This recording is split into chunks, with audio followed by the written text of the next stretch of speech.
with those teams. It's just, to me, the question is, and that's why I say it's a big question this offseason. Can this team retain all that talent, get it, keep it happy, get it under the salary cap, and line things up so this is, all this positive, work isn't squandered in the future. That to me is why this is such a huge off season. Is that this, that this is the, it's one thing to have this great breakout year. It's another thing to sustain it, and that's what's, the Patriots have made. They've been doing this for so long, and they've made a lot of hard choices and let a lot of good players go, and made a lot of smart decisions to fix those holes, and that kind of is what makes them, that kind of that big franchise. And so, we'll see if the Rams are able to kind of, keep this momentum going forward.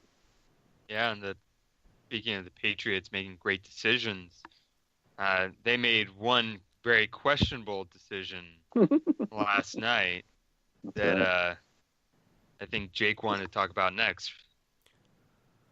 Questionable decision? What? Insane decision. Yeah. I was being a little, going a little light on them. No, I'm with you. You're right. Yeah. I'm not even gonna get into it, man. I'm not even.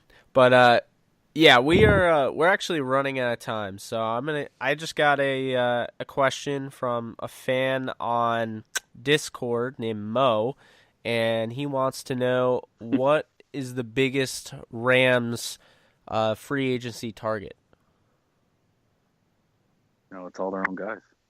Yeah, I mean, the way that they played with their guys, they built that culture. They want to keep it going.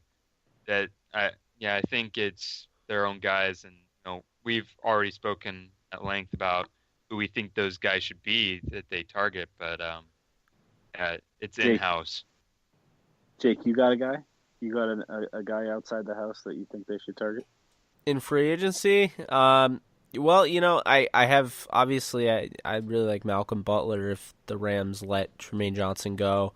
I really like Dion Lewis, so I guess the two guys that played in the Super Bowl last night that weren't really utilized as much as the next guy. So, I think those would be two guys, and I think, you could throw Jerick McKinnon in there, and I really like Kyle Fuller as well. So I'm kind of sticking with running back and corner, and to be honest, I'm not as huge on running back anymore because I just love the running backs in this draft. Whether or not it's the fact that I've interviewed 3 of them, I don't know, but I think the Rams are going to get a really good back for what they want to do with this offense if they decide to look in the draft.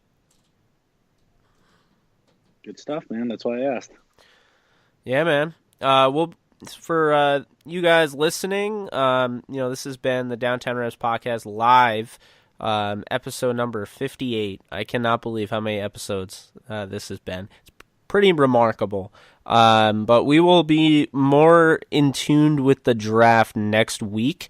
We had a lot to cover as far as, Super Bowl, NFL honors again, and just, the Rams free agency because that's what comes next. But I'm going to turn Joe into a draft master, hopefully by the end of the whole draft process, and we'll go from there. But thank you guys for tuning in. Just letting you know, you can subscribe, you can review on iTunes and Google Play.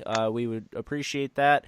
And I'm also going to remind you that we have a Discord channel. Again, it's for the Downtown Rams community. So for people like Mo who are awesome and leave questions that I decide to butcher, because I totally butchered his question. I just realized that. But you can leave them in the Discord channel, and you can always talk Rams football 24/7, I guess. So definitely check that out. Links are all over our social. And, you guys take care. We'll be back in full force for Friday's episode. Thank you, James, for joining us, and we'll see you guys later. Yeah, it's fun. Thanks for having me. Absolutely. Thanks, Jake, as usual, and nice to meet you, James. You too. Los Angeles, When will you save me, Los Angeles? When will you save me, Los Angeles?